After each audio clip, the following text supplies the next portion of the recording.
Hi everybody, Peter here, and in this week's video I'm not saying we go back in time because that's entirely sad and pathetic and I hate it when people do jokes like that, but we are travelling back a little bit to last summer to the Edinburgh International Book Festival when I saw Steven Moffat doing a talk, and these are some of the things he said. Now, bear in mind, this isn't a professional recording by any means of the imagination. This is just me on my phone grabbing what I could.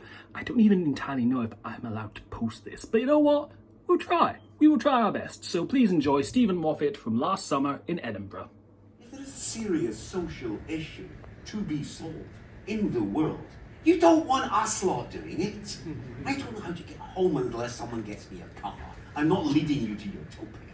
I mean, honestly, when it comes to issues of social justice or any other kind of justice, for a moment, what a great thing to give children. Children have monsters in their nightmares anyway.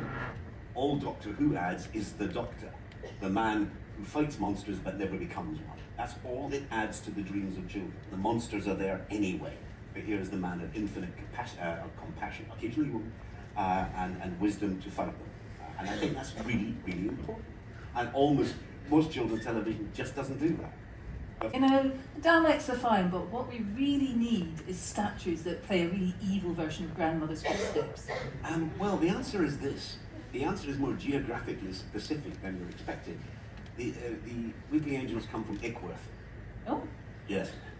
In Ickworth, there is a hotel that, or was a few years ago, that caters very specifically to families, young kids and families. It's great to go there because you get a nice hotel and the kids are properly looked after. It's great, absolutely great.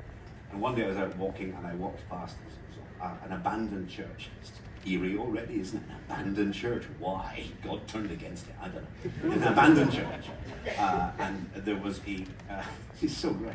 And the entrance was chained up, big gates, which you see at the beginning, like they're chained up, and it said, "Warning, unsafe structure." And you gotta go and look at that. So I went and I looked through at the graveyard, and there was all these tottering, leaning graves, and there was the statue of an angel like this. And I thought, that's pretty scary. And that stayed in my mind. The gates, the keep out sign, all that stayed in my mind for years. Several years later, we were back at that hotel, and about which time I had written Blink, and it had been on television. The Doctor had defeated the Weeping Angels, and I said to my slightly older now son, "Do you want to go and see the original Weeping Angel?" So I took him to the gates. And I looked through past the sign, unsafe structure. There was no Weeping Angel there. I'm not making this up. I'm just deluded. Right? I must have seen it somewhere else. Alternatively, the Weeping Angels are real. Wonderful time. How lucky was I to have both those shows? But my God, it was a workload. And my wife quite fancied the idea of seeing it occasionally. I don't know why. So at a certain point, I managed to persuade Christian not to take over. Because the other thing you've got to do is, I say, you can't just, especially since it's not my show, I had to leave it properly. I had to, exit and hand it to someone that would look after it. Because it's like someone lends you the crown jewels, and you don't want to be the person who just left them in the rain, right? Mm. So I needed to plan my departure well enough that someone was taking it. Yeah, I was very struck by something you said earlier, which was that you were throwing away feature film ideas onto 45 minutes of Who. That's what a Doctor Who episode takes. I know I'm just begging us all up now. Why the hell not? You've got an idea that's going to run for 45 minutes of Doctor Who if you think you've just pissed away a movie. You think, yeah. I mean, look at some other ones, the ones that Russell has done. There's several movies there. Yeah, Falls. That's it, yes. What brought you back? Well, I had absolutely no intention of going back.